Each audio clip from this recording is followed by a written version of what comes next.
संदर्भात आहे. परत वेट टाईम, आता वेट टाईम स्टार्ट आणि वेट टाईम एंडबद्दल आपण जाणून घेऊ. हे दोन्ही ऑप्शन हे कटिंग संदर्भात आहे.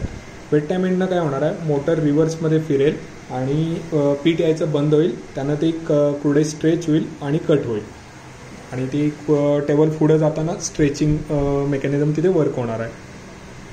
हे इथून आपण किती सेकंद ती कुरडई रिव्हर्समध्ये फिरली पाहिजे मेन मोटर, ते आपण ॲडजस्ट करत असतो. समजा आता वेट टाईम एंड मी 30 दिलं, मी डाटा सेंड केला.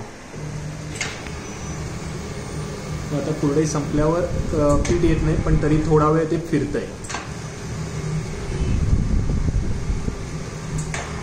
वरती पण बघू शकता, इथे कळेल मला मोटर रिव्हर्स फिरताना कळेल. ज्यावेळी कुरडई संपते त्यावेळी ते रिव्हर्समध्ये फिरलं.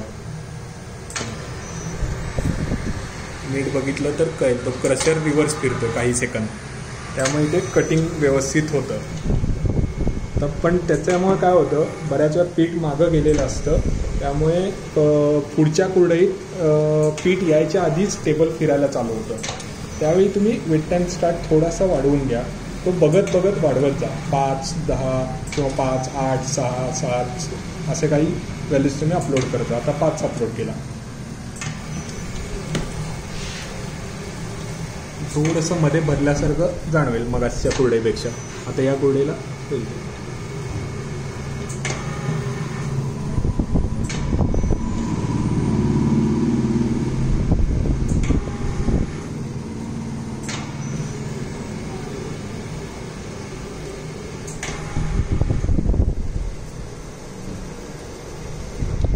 या पद्धतीनं वेट टाईम स्टार्ट आणि वेट टाईम एंड.